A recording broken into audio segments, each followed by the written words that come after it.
En attendant le retour d'Alphonse Areola, le gardien italien assume le statut de numéro 1 lors de la tournée asiatique du club parisien.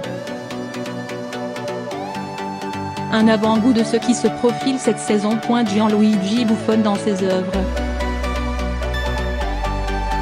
Après 2 galops d'essai face à Chambly, le 15 juillet, et au Bayern Munich le week-end dernier, 2 défaites, le gardien italien doit débuter ce samedi son 3e match de préparation contre Arsenal.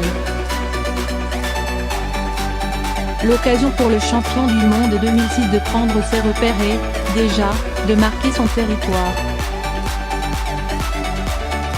Pas tellement avec ses défenseurs puisque les jeunes joueurs qui composent l'arrière-garde parisienne en ce moment n'ont que peu de chances de survivre au mois de juillet. Mais plutôt pour commencer à mettre tout le monde d'accord. Buffon arrive dans un club où les titulaires des 2 dernières saisons, Kevin Trapp et Alphonse Areola, sont encore présents. Un terrain miné, auréolé lui aussi d'un titre de champion du monde, même s'il n'a pas joué pendant ce mondial, Areola reviendra de vacances le 6 août avec une ambition plus forte que jamais. Si je ne reste pas le numéro 1, cela voudrait dire que la saison que je viens de faire n'a servi à rien, a déjà prévenu le Parisien dans nos colonnes mi-mai, avant que l'arrivée de Gigi Buffon ne soit actée. Son état d'esprit n'a pas changé, bien au contraire. Même avec le mythique gardien de la Squadra Azzurra comme coéquipier, Alphonse Areola n'a pas du tout l'intention de se tourner vers le banc de touche, surtout pas à 25 ans. Pas question non plus à ce stade de prolonger un contrat qui se termine en juin prochain.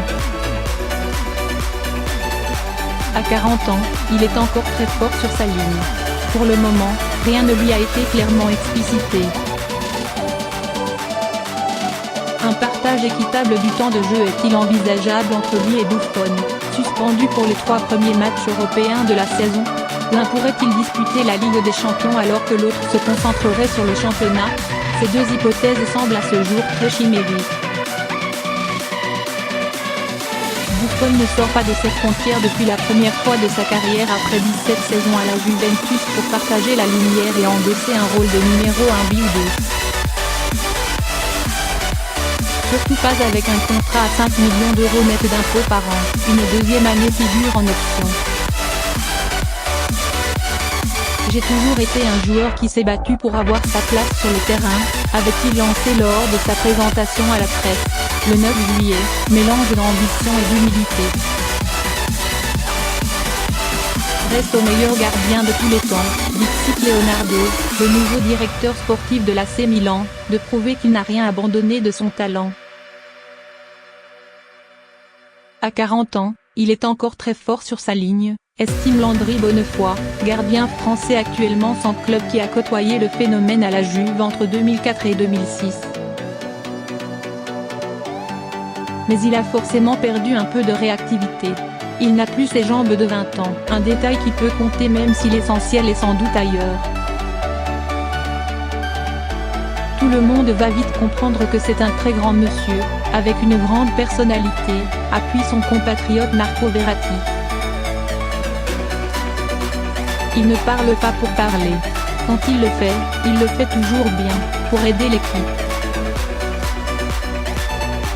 Un leader, un grand frère et peut-être un capitaine? Sur le papier, Gigi Buffon ressemble un peu à tout ça.